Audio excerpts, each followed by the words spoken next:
Hey guys, welcome to பிரினோத் explorer channel. இன்றைக்கி நம்ம கூட யார் இருக்கான்னு பார்த்தோம்னா பிரீத்தியோட அண்ணன் வந்திருக்காரு. நம்ம என்ன இன்றைக்கி டாபிக் எடுக்க போகிறோம்னா Avatar Fire and Ash Avatar 3யோட ரிவ்யூ கொடுக்க போகிறோம். ஹாய், எல்லாம் எப்படி இருக்கீங்க? இன்றைக்கி அவதார் மூவியோடைய பார்ட் 3 இன்றைக்கி அதோடைய ரிவ்யூவை நாங்கள் பார்க்க போகிறோம். இன்றைக்கி அந்த ரிவ்யூ கொடுக்க வேண்டிய சூழ்நிலை, வேறு என்ன பண்ணுறது? இன்றைக்கி அவதார் படத்தில் பார்த்தீங்கன்னா நல்ல படம், அருமையான படம், பார்க்கக்கூடிய படம். அது யாருக்குன்னா இந்த ஸ்பான்சர்ஸ்லாம் இருப்பாங்க பார்த்தீங்களா, அவங்களுக்கு ரொம்ப அருமையான படம். ஃப்ரெண்ட்ஸ், நீங்கள் ஒன்று புரிஞ்சுக்கோங்க, 3500 கோடியில் படம் எடுத்தாலும் 35,000 கோடியில் படம் எடுத்தாலும் அதில் கதைன்னு கொஞ்சம் இருக்கணும். இருந்தால் மட்டும்தான் அட்லீஸ்ட் பப்ளிக் அதை பார்க்கறதுக்கு உண்டான ஒரு இன்ட்ரெஸ்ட் வரும். இன்றைக்கி 10 crores 5 crores மூவி எடுத்து இன்றைக்கி 10 days மேலே ஓடுது.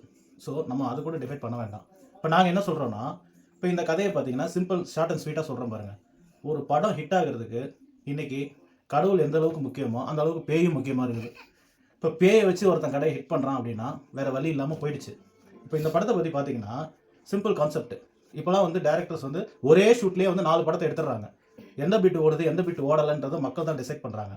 இப்போ இங்கே பார்த்தீங்கன்னா ஒரு பையன் செகண்ட் பார்ட்டில் அந்த வில்லனுக்கு ஒரு இருக்கிற பையன் கடைசியாக விட்டுட்டு போயிடுறாங்க. அந்த பார்ட்டோட கண்டினியூட்டி பார்த்தீங்கன்னா இந்த படத்தில் அப்படியே கண்டினியூட்டியாக வருது. அந்த பையன் அந்த நாட்டில் நம்ம எப்படி ஒரு பைக்குக்கு ஹெல்மெட் போட்டு ஓட்டுறோம், அது மாதிரி அங்கே ஒரு ஹெல்மெட் ஒன்று இருக்குது. அந்த ஹெல்மெட்டை போட்டு ஓட்டுறாங்க. அதில் பார்த்தீங்கன்னா காற்று போயிடுச்சுன்னா எப்படி சைக்கிள் பஞ்சராகி நிற்கும், அது மாதிரி அவனால் உயிர் வாழ முடியாது. ஸோ அந்த மாதிரியான ஒரு கான்செப்டை ரொம்ப நாள் யோசித்து ஜேம்ஸ் கேமரான் எடுத்திருக்காரு. பட் நாங்கள் என்ன சொல்கிறோன்னா, அந்த மாதிரி எடுக்க வேண்டிய அவசியமே கிடையாது.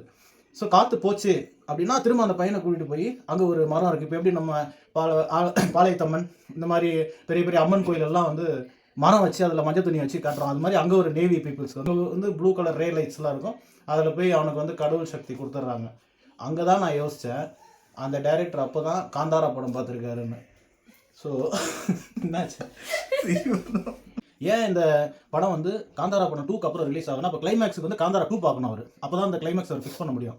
அப்போ எல்லோரும் என்ன பண்ணிட்டாங்க, கோவில் சாமி இது மாதிரி வச்சு படம் எடுக்க ஆரம்பிச்சிட்டாங்க. அப்போ இனிமேல் நம்ம தேட்டருக்கு போகும்போது கூழ் குடம் மஞ்சள் இதெல்லாம் எடுத்துன்னு போய் அங்கேயே உட்காந்து புகை வைக்க வேண்டியதான். அந்த மாதிரி இருக்குது ஃப்ரெண்ட்ஸ். ஓப்பனாக சொல்கிறேன், இந்த கதையெல்லாம் பார்த்தீங்கன்னா ஓப்பனாகவே அந்த வில்லனோட பையன் இருக்கான் இல்லையா, அவனை நோக்கி தான் போகுது.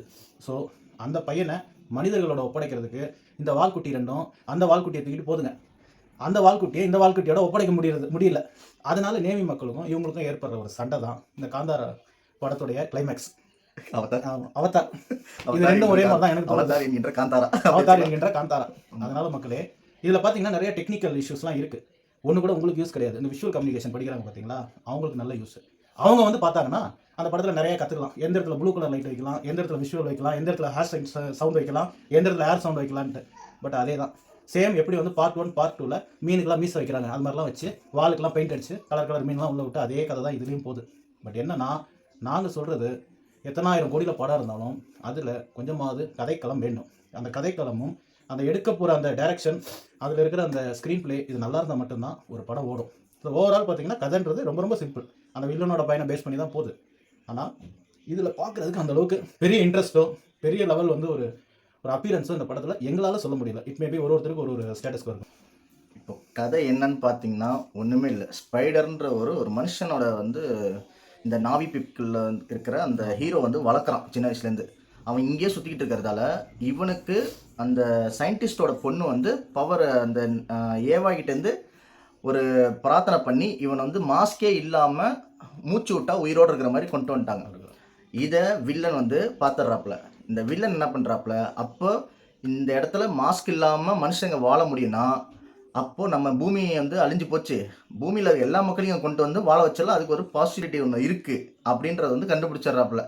இதை நம்ம எப்படி பண்ணுறோம் அப்படின்றது அந்த பையனை வச்சு ஆராய்ச்சி பண்ணி நம்ம இதை பண்ணி சக்ஸஸ் பண்ணலாம் அப்படின்னு துரத்திட்டு இருக்காங்க. ஹீரோவுக்கு ஒரு பக்கம் என்னன்னா, இந்த பையன் சின்ன வயசில் நம்ம கூடவே வளர்ந்த பையன், நம்ம வளர்த்த பையன், இவன் இப்படி இருக்கான்னா வெளில தெரிஞ்சிருச்சு. இப்போ இவனை வச்சு பல பேர் இன்னும் உள்ளே வந்துடுவாங்க. அப்போ இந்த நாவீன மக்களுக்கும் மனுஷ மக்களுக்கும் உள்ள ஃபைட் நடக்கும். இதில் நிறைய நாவி பீப்புள்ஸ் அவங்க இன்னும் பல காலத்தில் அந்த வில்லு அம்பு வச்சு யூஸ் பண்ணுறதால இவங்க கன்னை வச்சு சுட்டி ஈஸியாக எல்லாரையும் சாவடிச்சிருவாங்க. ஒரு இனமே அழியும், ஒரு இனப்போர் உருவாகும் இந்த உலகம் ஃபுல்லாக.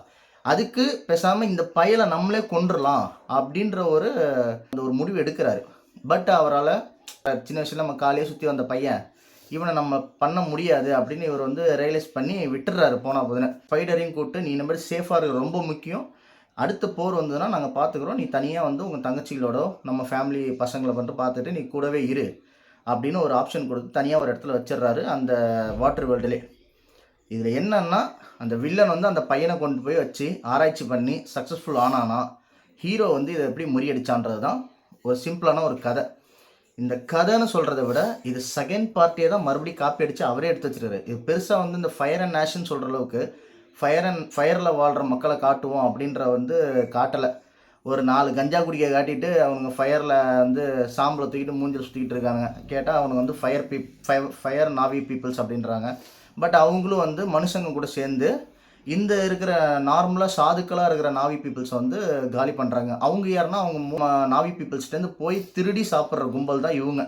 மற்ற நாவிகளோட பவர்ஸ் எடுத்துக்கிறது, மற்ற நாவிகளோட கூட்டெல்லாம் எரிச்சு விடுறது, எரிச்சு அந்த ஃபயரில் தான் வந்து அவங்களோட கடவுளை பார்க்குறாங்க அப்படின்னு அவங்களோட ஒரு கோட்டு.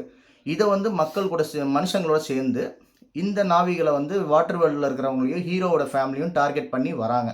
இதில் அந்த ஹீரோ எப்படி வந்து தப்பிச்சு எப்படி போராடி எல்லாரும் கூட சேர்ந்து வென்றான்றது தான் ஒரு கதை. இவ்வளோதான் கதை. செகண்ட் பார்ட்டு பார்த்த மாதிரி தான் அப்படியே இருக்குது. இதில் பெருசாக ஒன்றும் இல்லை. இதில் நீங்கள் சொல்லலாம் ஏன் இப்போ 3000 கோடிக்கு மேலே கலெக்ஷன் வந்துச்சு ஃபஸ்ட்டு பார்ட்டு செகண்ட் பார்ட்டு அப்படின்னு. இந்த பார்ட்டே கிட்டத்தட்ட 3100 கோடி போல் எடுத்திருக்குன்னு சொல்கிறாங்க, டிக்ளேர் பண்ணுறாங்க அவங்க.